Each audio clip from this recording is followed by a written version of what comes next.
ದೇಗುಲದ ಪ್ರಾಂಗಣದ ಮಧ್ಯ ಭಾಗದಲ್ಲೇ ನೆಲೆ ನಿಂತಿದ್ದಾನೆ ಪರಶಿವ.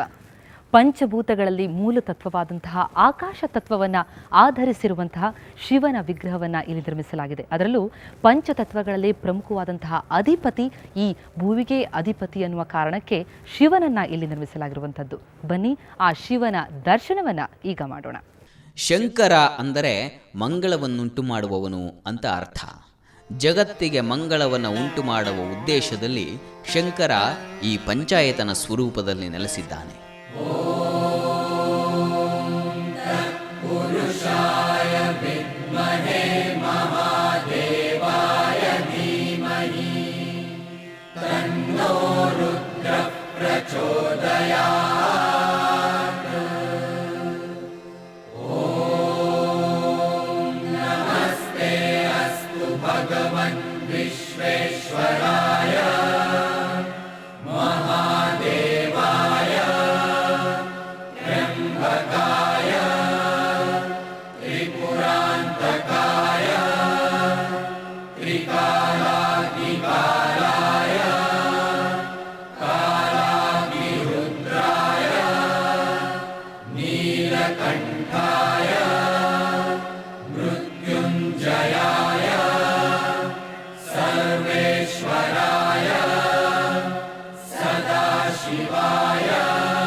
ಬೆಂಗಳೂರಿನಲ್ಲೇ ಬಹುಶಃ ಒಂದು ಅಪರೂಪದ ಶಿವಾಲಯವಿದು.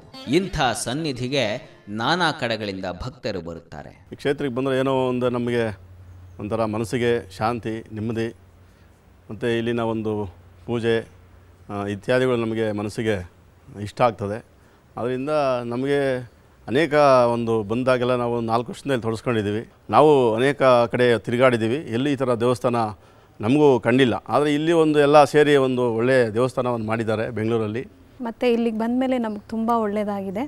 ಇಲ್ಲಿ 15 ದಿವಸಕ್ಕೊಂದ್ಸಲ ಪ್ರದೋಷ ಪೂಜೆ ಅಂತ ಆಗುತ್ತೆ, ಮತ್ತು ನವರಾತ್ರಿ ಉತ್ಸವ ಆಗುತ್ತೆ. ಶಿವರಾತ್ರಿನಲ್ಲೂ ತುಂಬ ಪೂಜೆ ಎಲ್ಲ ಇರುತ್ತೆ.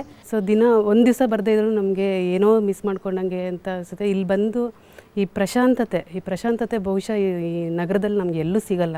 ಈ ಪಂಚಾಯತನ ದೇವಾಲಯವನ್ನು ವೇಸರ ಶೈಲಿಯಲ್ಲಿ ನಿರ್ಮಿಸಿರುವ ಮುಖ್ಯಸ್ಥರು ಶಾಸ್ತ್ರೋಕ್ತ ರೀತಿಯಲ್ಲಿ ಪೂಜಾ ವಿಧಿಗಳನ್ನು ನೆರವೇರಿಸುವಂತೆ ನೋಡಿಕೊಳ್ಳುತ್ತಿದ್ದಾರೆ.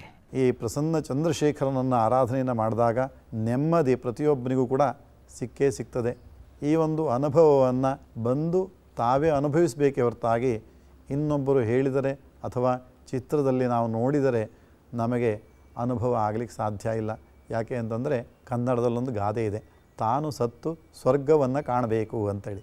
ಭಗವಂತನೂ ಕೂಡ ಹಾಗೆ ಅಂತೆ, ಇನ್ನೊಬ್ಬರಿಂದ ಹೇಳಿ ತೋರಿಸಲಿಕ್ಕೆ ಸಾಧ್ಯ ಇಲ್ಲವಂತೆ. ಅವನು ಅನುಭವಗಮ್ಯ.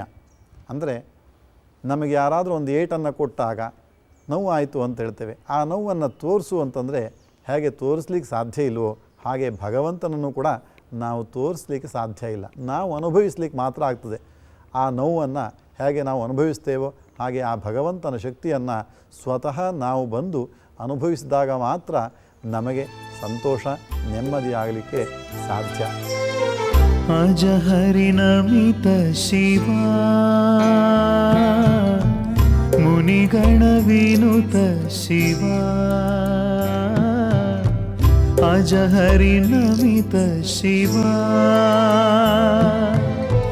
ಮುನಿಗಣ ವಿನುತ ಶಿವ,